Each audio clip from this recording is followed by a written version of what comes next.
Ooh, we are live. Let's see. Let's change a few settings. Make this a little softer and all that. What is going on? It is the Sunday stream.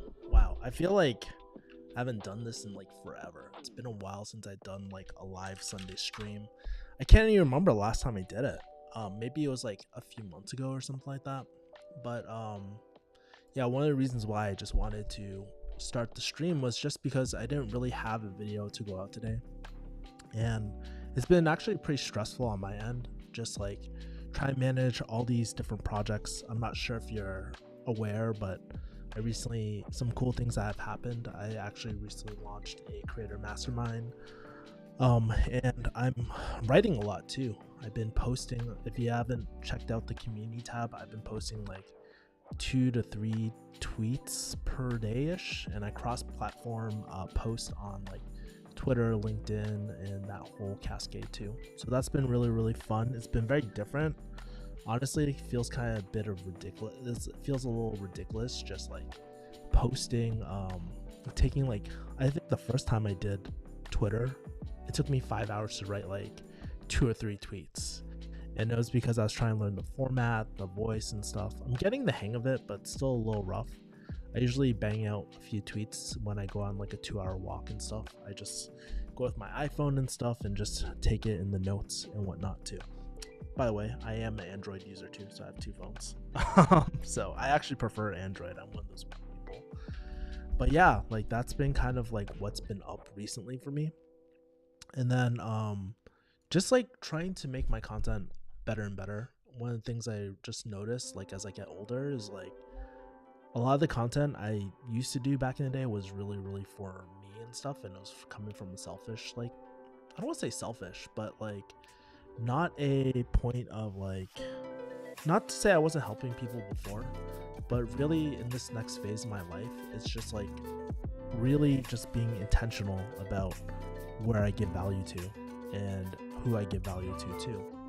And so I'm not sure if you guys know, but I actually wrote, so every YouTube channel, they have like a avatar, right? Or like an ideal viewer that you might have. And one of the things I was just doing was just being able to, like I just wrote a 10-page like profile on my ideal avatar.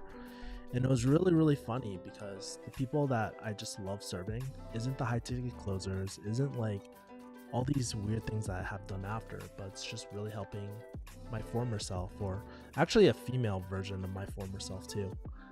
Just helping get into the creator space, create more content, build a personal brand, build an audience. And by no means am I an expert at this, but I've just met so many cool people that have done that, and it's just been really fun for me just to dive into that. And so if you've been checking out my videos recently, I've been doing a lot of full guides, and I've been intentional about that. They take a long time. It was kind of inspired by this person named Hamza, and I started watching his full guides. I was like, wow, this is really interesting. And then I started watching. I'm not sure if you guys are familiar, but let me switch my camera. The 100 million leads launch too, where Alex Ramosi breaks down his content strategy.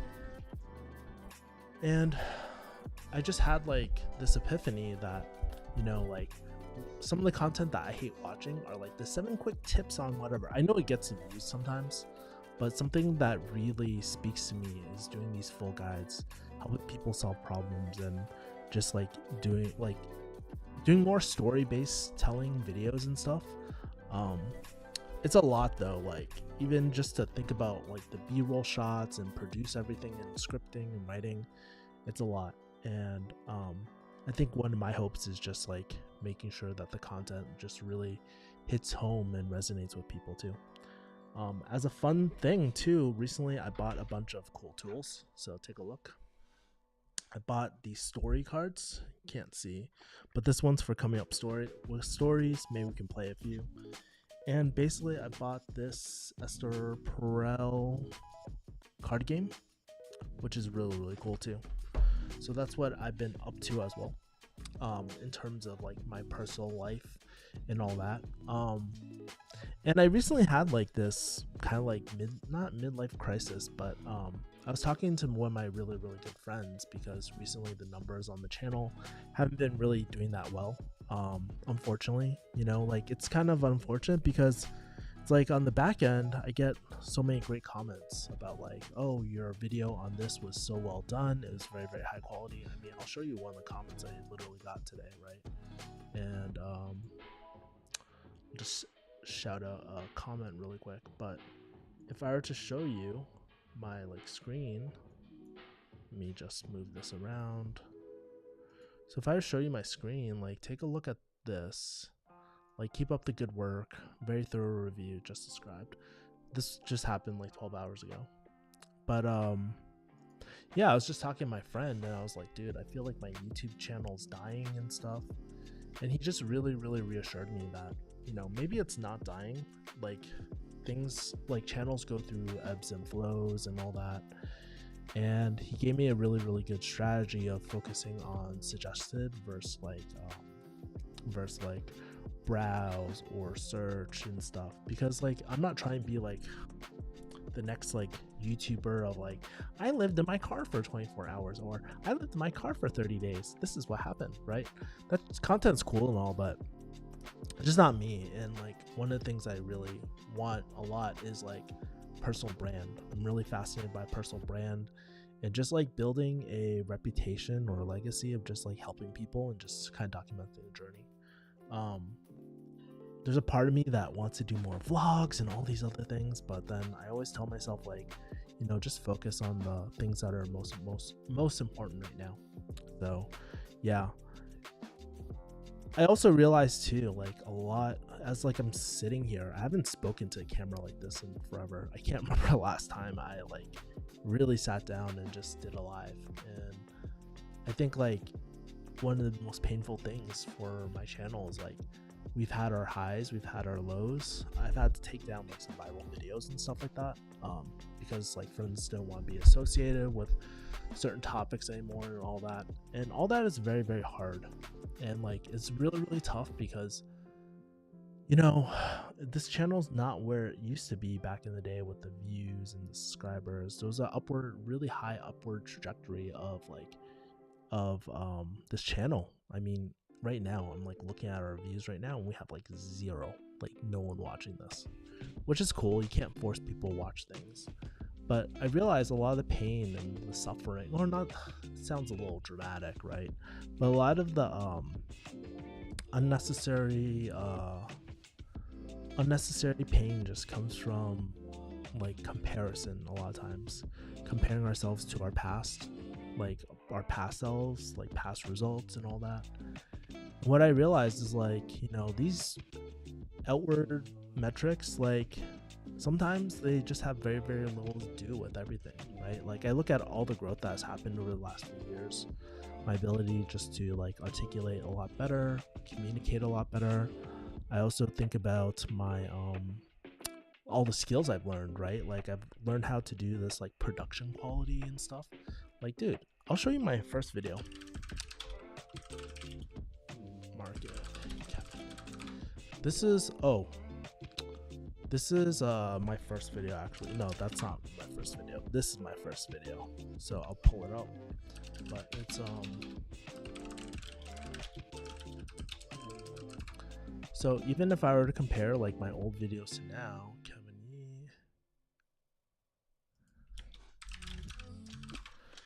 so let's pull this up.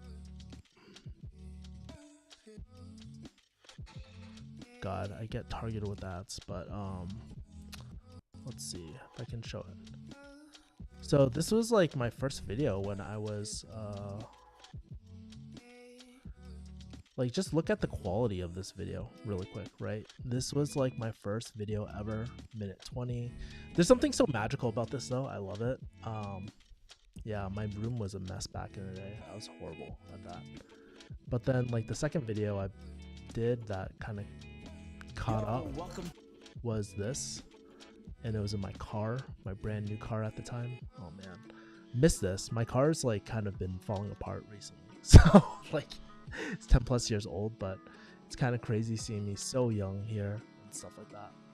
But since this time, I've learned a lot, and sometimes I feel like you have to have things like happen to you for you to learn lessons. And I think about like the relationship lessons I had to learn, think about like the journey as a business owner I've had to learn. I think about so many different things that I've had to learn. And in some ways, like sometimes I do feel like jaded. Like, I'm not gonna lie, I feel jaded a lot of time actually. I'm like, fuck, why is this happening to me, blah blah blah. It's easy to get trapped in those mental cycles sometimes. But what I realized too, it's like that stuff isn't, that jadedness, that spite isn't helpful. It actually brings you down. It actually really hurts your, like, especially for me being a creative now, like it hurts the creative process. And yeah, like just dealing with the relationship of that.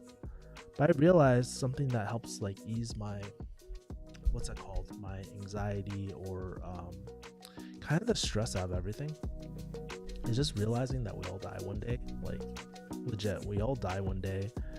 None of this, everything that we build is like, yeah, sure, you might want to build it for like a long lasting legacy for your kids and stuff, but how many stories have we heard where like people blew away the family fortune, or we get these like really rich entitled kids like who don't understand like money at all, and they lose a fortune.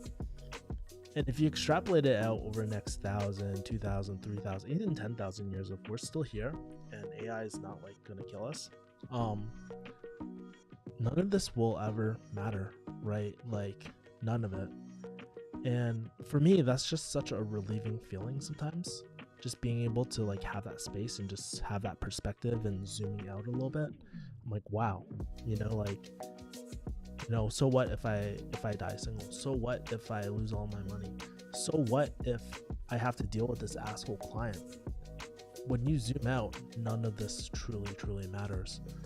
And it's been helping me a lot recently due to like, I got burned by a client recently too, like pretty bad, which I felt very spiteful against. I've been starting over new. I've been like I said, I launched a new creator mastermind, and it has its it's really fun, but also has its own like things too, right? Where it feels like this new starting over, a new layer of purpose, new layer of things that like it kind of feels like stripping away the old pharmacy self. It feels like stripping away the old high ticket closing self, where in reality those things aren't like gone, right? Those experiences are me and are always me, but there's deeper and deeper levels to it too. And I'm not sure if a lot of people will like kind of understand this stuff. Like, I think a lot about this stuff sometimes during my walks, and I do a lot of reading and all that sort of stuff too. But just being able to articulate what I'm thinking is like huge. Being able to articulate what I'm thinking and like what I'm feeling, and noticing how I'm feeling versus like reacting to it. Because like, dude, for example, my ex used to like do shit back in the day. I used to fucking get so pissed off and all that sort of stuff. It was crazy, and I would vent on like YouTube and stuff like that.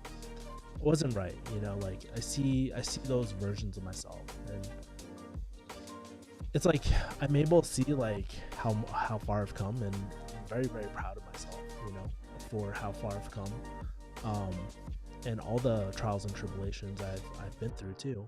And a lot of the like goodwill like of people too, like not to make it so negative, but like honestly, like some of the best like the people I've met recently are some, I just realized how rich in relationships that I truly have, and the experiences I truly have too. And so yeah, I get invited to all these like events here in Vegas sometimes, and like it's just really cool that people just think about me from time to time too. It's not easy starting over like in a new place too. Like I'm in I moved from like California to Vegas, and just starting over with new friends. But also like Vegas has a really special place in my heart, where it's like it's cool for networking with like people that don't live here, but it's also been my sacred space for like working a lot. I assume like I equate like Vegas with my work life a lot, and that's been really tough. I haven't been nurturing my relationships as much here, so there's that. Anyways, I don't think anybody's watching this right now. Probably because like my analytics are down. The algorithm probably hates me. I don't know why. I have no idea why.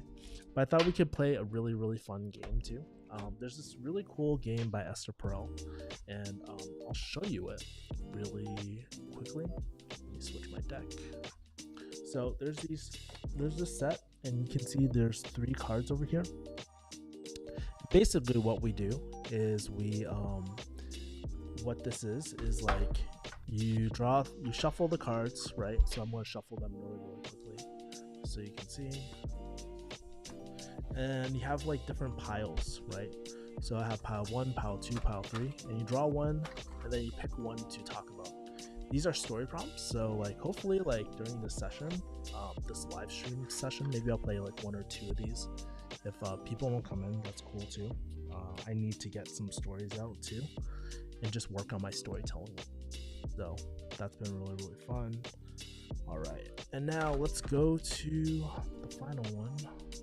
We got the blue deck. Some are safe for work, some aren't. I don't know which ones are safe for work or not, but I don't really care. So let's take a look at the 3 cards. Let's draw them. So card 1 says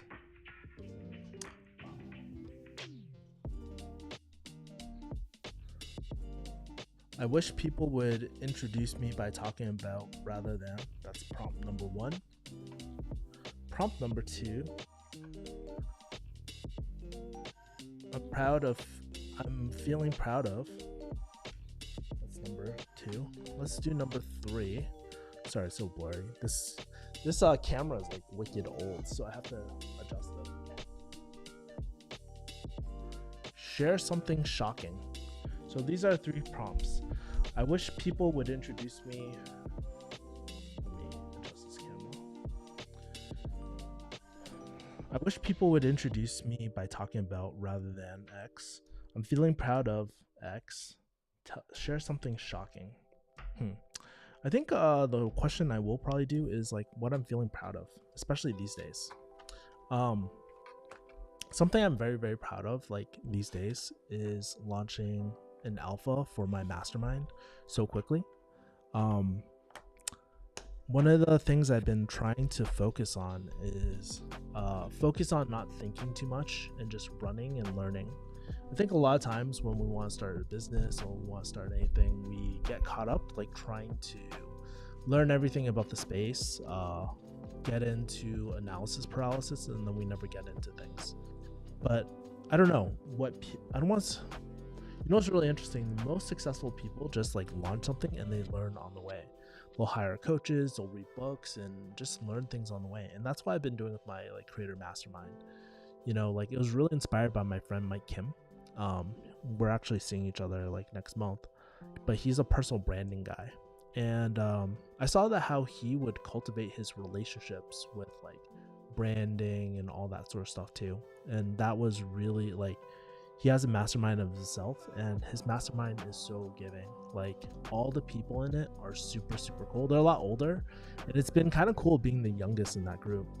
But just seeing that dynamic of the group and just the relationships, I was like, hey, I bet I could bring together a bunch of cool people together. And so that's what I did, and I made it a creator mastermind focusing on YouTube, like monetization and all this sort of stuff too, right?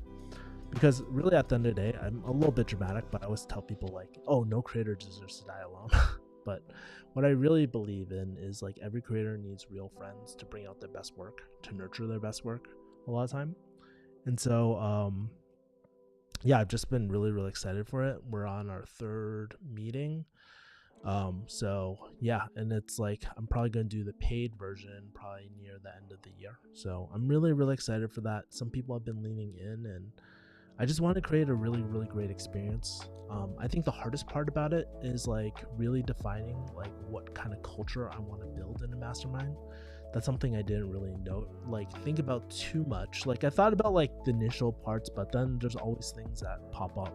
because then there's people that want some more tactical things. There's some people like myself who want more strategy things.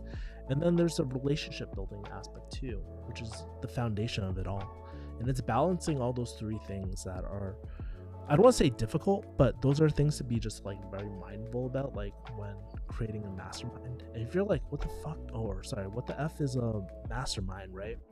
A mastermind is just a peer advisory, a collection of people. It's like not so much like me coaching and stuff like that, but it's really gleaning the insights and facilitating that party of like peer advisors, right?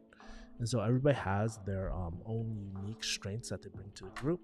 And yeah, it's my responsibility just to organize that group and just like keep the conversations going, host events. It's a lot, but super rewarding for me too. So that's something I'm really, really proud of. I feel like it brings out the best of me. And oftentimes it doesn't feel like work, even though right in this moment right now, I feel a little bit like stretched thin and stuff, just thinking about everything. And that's been a little bit difficult on my end, but that's something I'm really proud of. That and jujitsu. My jujitsu is like, right now at this very moment, my jujitsu isn't like the best, but like over the last few months, I've been just like, I've been going back to my old gym and submitting like my colleagues and other purple belts. Well, I'm a blue belt still, but you know, it's like really, really refreshing to know that I'm getting better, and it's really, really fun. I'm actually doing this like full guide jujitsu too, if you guys are interested in that. But it's going to be my full guide about how to get in jiu-jitsu and make it stick, because it's one of the superhero things that have been really, really great for me. That has really changed my life, and I'm so proud of myself for just like sticking with it too. All right, cool. So let's play another game. This one is the Storymatic Rememory game, meaning like it's this one is all about like, how do you remember like really, really cool stories? And there's three things. I think I know how to play this. I've only read the instructions once, but basically there's also three piles. So there's one with like,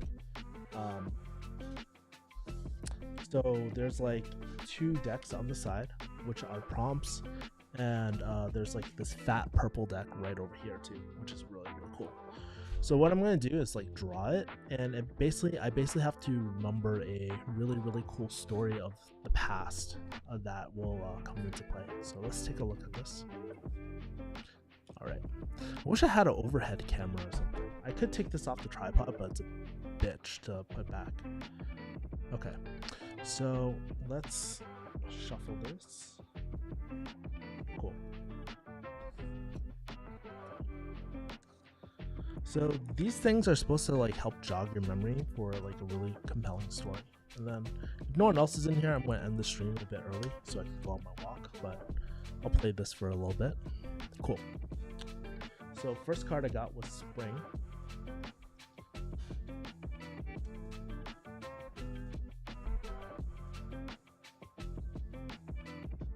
A Secret.